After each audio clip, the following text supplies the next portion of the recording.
It's the 21st century and you're still struggling to be the savage shaman, the gifted medicine man or medicine woman who's here to take over their own internal worlds so that they can shine and radiate at their golden shadow. The fear of their own greatness. They're going to overcome it. If that is you, stick around, watch this video for 6 things that you need to be the savage shaman. Let's go. Yeah. I'm inspired. I'm inspired.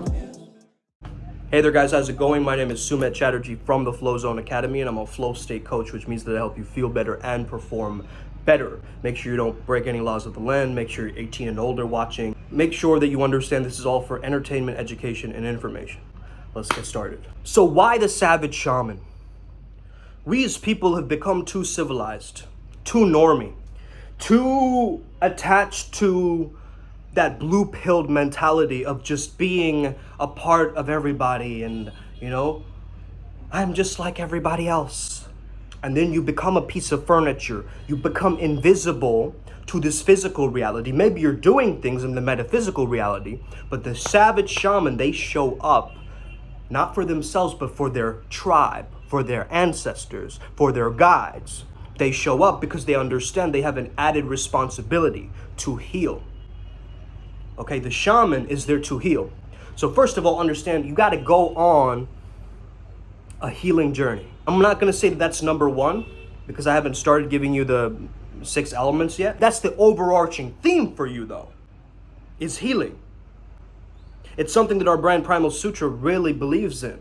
And the type of, you know, spiritual work, esoteric work that we do is primarily based on helping others to heal, on helping others to overcome the stuff, the gunk of the past, to energetically shift that and not get it stuck in our bodies. So if we're doing that in our own life, we're going to be the savage shaman, even if we like it or not, right? As the savage shaman, you trigger people. You end up triggering people because you are living in your truth and your freedom and your abundance, and the shadows reflected in other people who don't have those things are gonna get annoyed. They're gonna come out of the woodworks. And you have to be able to handle that, right? You are manifesting 24/7. It's not cockiness, it's manifestation. A lot of people say it's cockiness or, you know, oh, that person is so full of themselves. No, they're full of lights. They're full of source energy. They're full here to bring something, that rumble, that Super Saiyan charge. You know what I mean? Like everybody who's on this channel, they want that life force energy, that Vajra, that thunderbolt that just breaks the cosmic egg. The Akashic egg. Anyway, let's get started with these tips, man. So for the algorithm's purpose, you know, to help boost this community of flow state Jedis, the savage shaman out there, we need to be able to get this word out, right? We can't just sit back and be like, oh, there's this small channel on YouTube. No, I don't want to be a small channel. Bro, we're out here making videos daily. We're out here growing together and we're supporting each other. There's certain people who want to know my process, right? Of course, I can't reveal everything to you here in this video, but I'm going to try my best. Okay, I boiled it down to 6 points. If you follow these 6 points, you will be stepping into the initiation of the shaman. And of course, there's a lot that comes with that. We're not looking at the entire journey. For me personally, you know, my near-death experiences, you know, accelerated my shamanhood. I got a taste of that world. I got an understanding of that. I've understood ego death very, very well. I'm friends with that feeling, with that understanding of what that is like. It's a losing of your sense of self. But the shaman knows this is all a game. They understand this is all a simulation. This is the 3D realm. I'm spirit, first and foremost. So the first thing you got to do, man, number 1, you got to rename yourself. I don't care what it is, but you got to rename yourself because the name you were given, you did not choose that. That was given to you.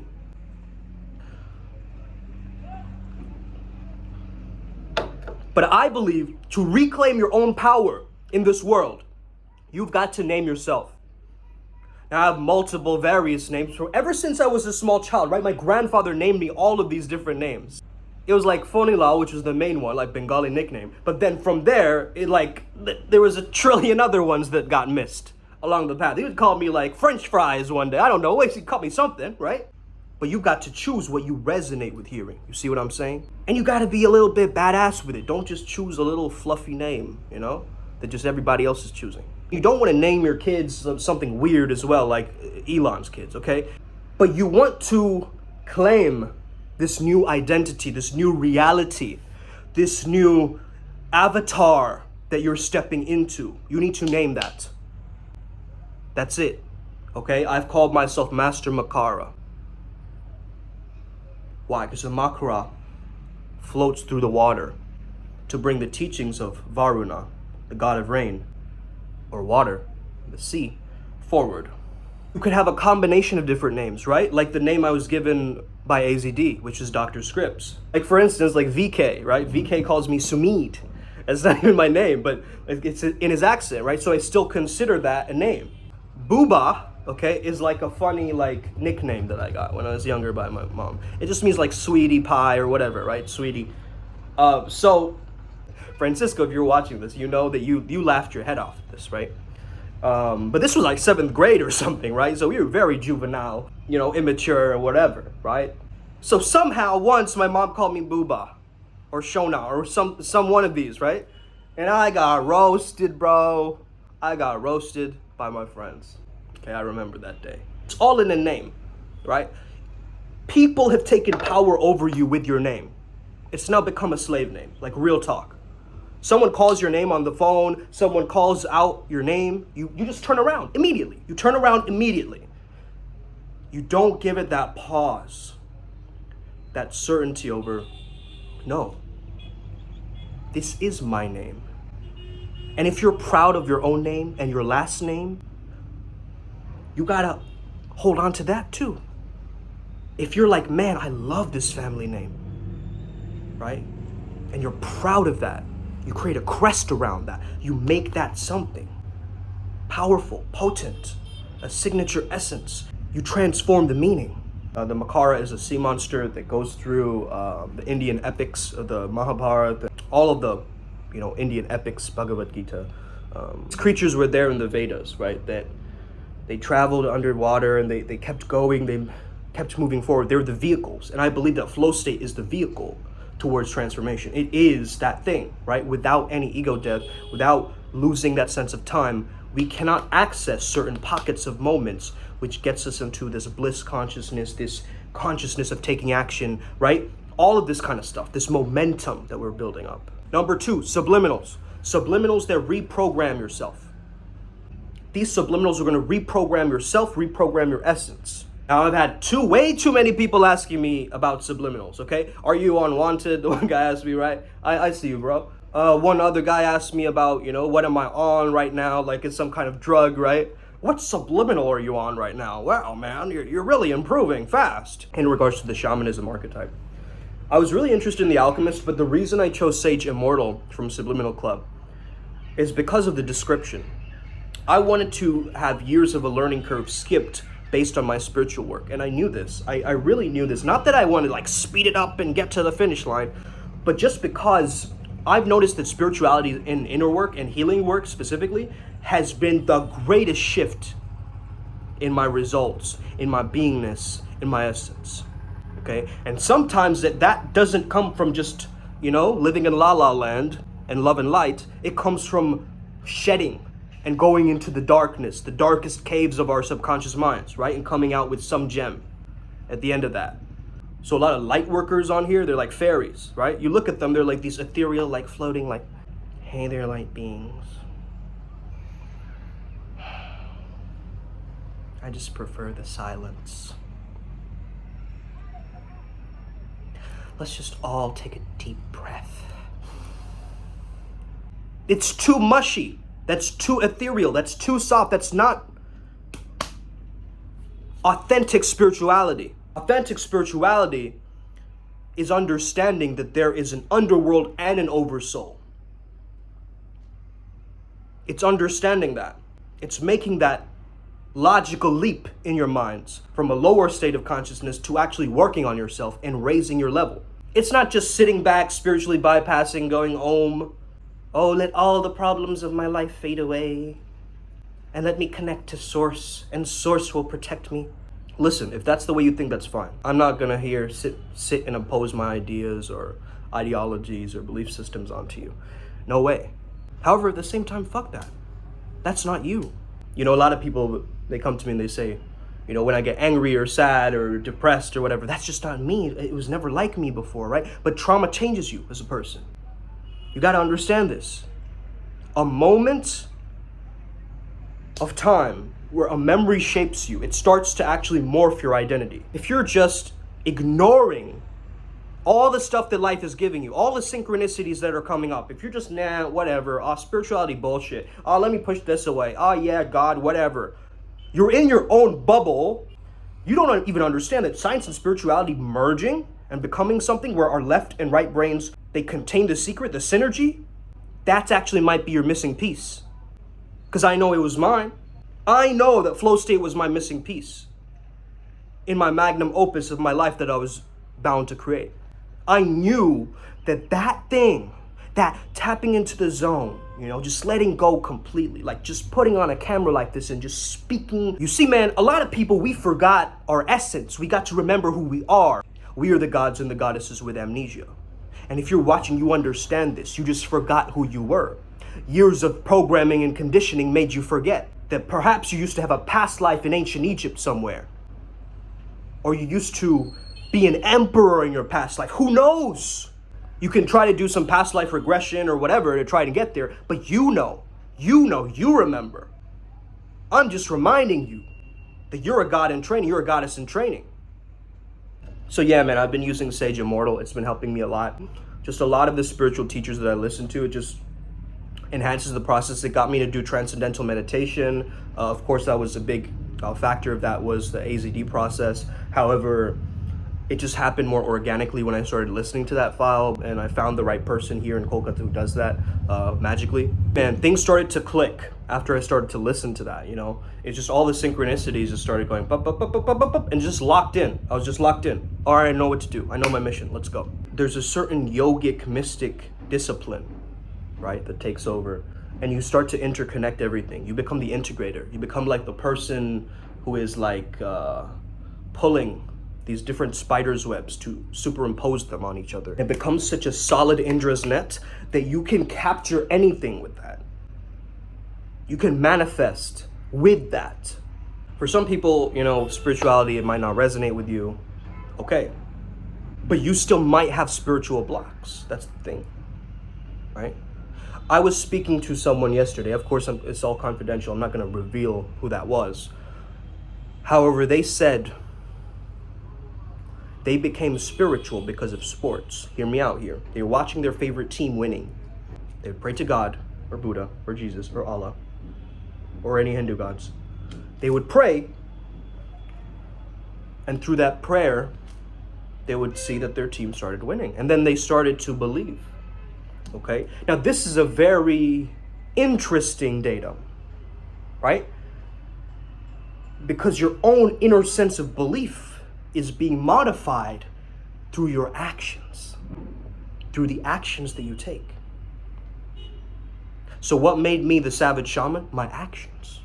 Doing rituals, going out into nature, doing the things that alter my consciousness daily, monthly, maybe throughout the night, maybe throughout the day. Hey, I'm still here.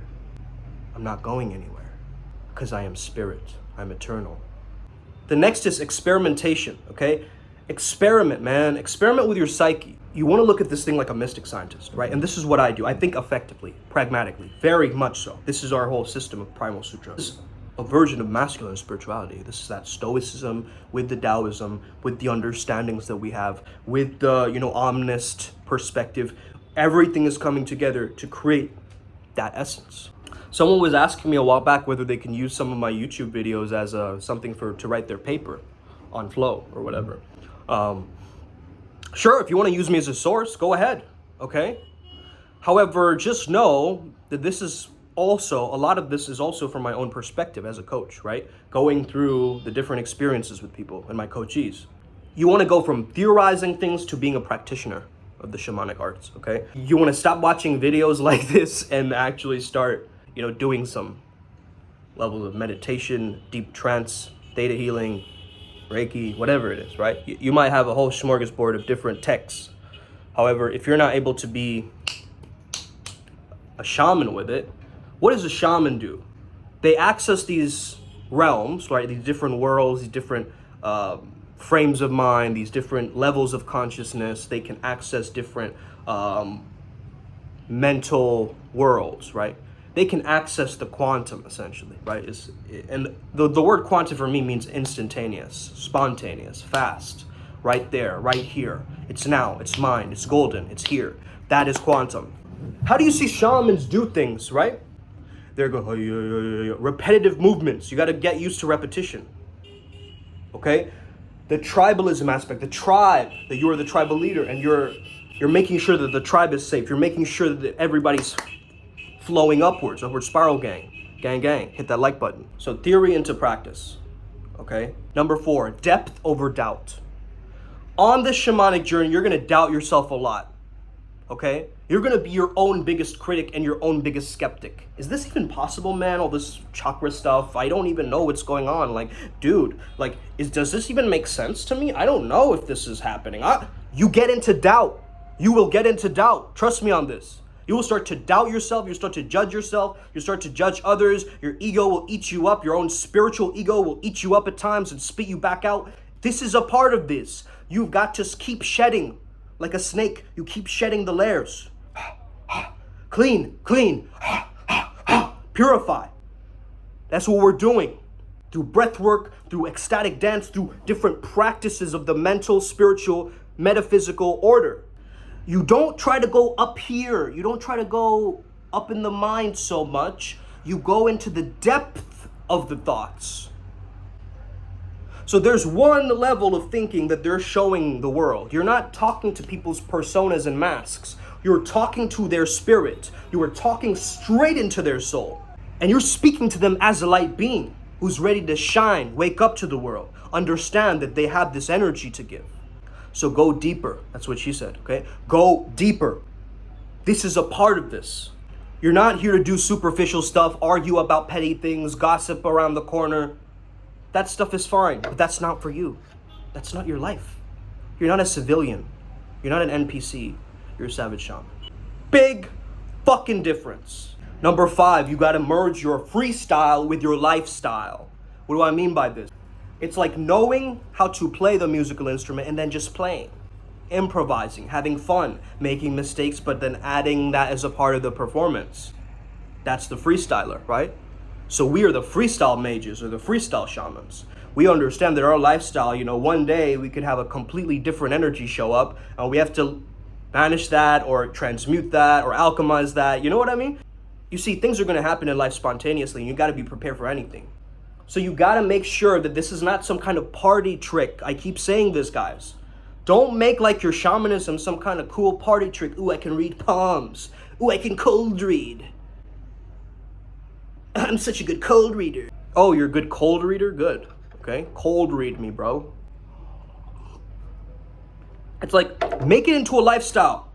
The psychic gifts, the cities, the magical powers, through your yoga practice, through doing the shamanism, right? Through being a modern shaman, through actually taking people through an initiation, rebirths, right? This is what we do. We rebirth people, right? My birth cards is Death and the Emperor. So guess what? I'm the king who's been resurrected. That's all I get from that information, you see? Look up your birth cards, your tarot birth cards, okay? It's gonna tell you a lot. That symbolism is gonna tell you a lot. So lifestyle with freestyle is like living as prayer, living as meditation. Dynamic meditation, as Osho said, right? He has that whole process, but think of that as like a regular day for you. You're getting rid of what does not belong, you're amplifying what does. Then finally, I would just want to say shaking. Oh man, this is such a gift. The somatic release. If you just do talk therapy, right? And you're just like kind of hearing things intellectually, logically, it's making sense. Oh yeah, this CBT technique, let me do it next week. Oh, let me journal. Let me write about my problems. Let me do some mental health exercises. And you keep getting in your head over and over again, but you're not embodying the release because your emotions get trapped in the body, but you're not doing anything with the body. A lot of people I know who come to me, they're like, I don't have any kind of movement practice. I don't do anything. I just sit at home, play video games. I do this other thing. I'm not getting into flow state. Otherwise, help me get out of this crap. I've gotten a lot of people like that come to me for coaching, but I understand also.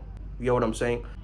Sometimes your solar plexus can be so shut down based on trauma, based on past memories, right? That you just can't get yourself to take that action. Even if you push, it's like the subconscious mind has a weight, like a heavy weight there for you. And when you purge, when you detox, when you purge, when you change your diet around, when you start doing things different, you will notice a lightness, okay? You will notice a lightness within your beingness, and it will be so powerful, so eclectic, that it won't be comparable to anything else. So shake your body, okay? Shake your body. Hold on, watch this. That was a release. That was a shamanic release. A sneeze is a release. A burp is a release. Tears are a release. I'm tearing up. So you start shaking, right? You just start completely just... You start gibbering. You start shaking. You let go. The muscle memory knows that, okay, the body has these trapped emotions. And through shaking, what are you doing? What do we do when we're afraid? We shake. We tremor. Okay? So we're recreating fear. Why? Because we're fearless as shamans. We shake because we're fearless. Does this make sense? This is a paradox I'm telling you right now, but it's very, very important that you take note of this. Okay, don't ignore this aspect of the video. Some of you skip these videos, you go way ahead, and you just go around like, oh, what part is interesting? What part is clickbaity? Dude, tap in. Okay? Tap in today. Just decide on something, create a ritual around it, and go. Think of your intention like the container around that, right? So you create a safe space for yourself to work around that thing. Bro, I went to a liberal arts college in the middle of nowhere, okay? I know all about what safe spaces are. So you see, your mind and body are connected. So I get hives like once a month, just randomly. What is that? That's shedding, that's releasing, that's old trauma, memories coming back, okay? It might not be logical, maybe it's just an allergy. Yes, okay, that's fine, but that's not how I think as a shaman. I think about when I see a bee, any animal that shows up in my life, I know that that animal has a purpose. They're the most connected to nature. Stagnant chi is not for us. We are not here to, pronounce our stagnant chi. We're here to sweat, man. You see me, man. I'm sweating. You see, when I'm working out and the beads of sweat are falling down, I don't worry about it anymore. In the beginning, I used to, spit it out, gets in your eyes or whatever. Now you just drench yourself in that sweat, right? Nowadays, I just drench in it. I just drench in that sweat. I release, I purge, I let it go. Something toxic is in your body. You'll need to, you'll get diarrhea, you vomit it out.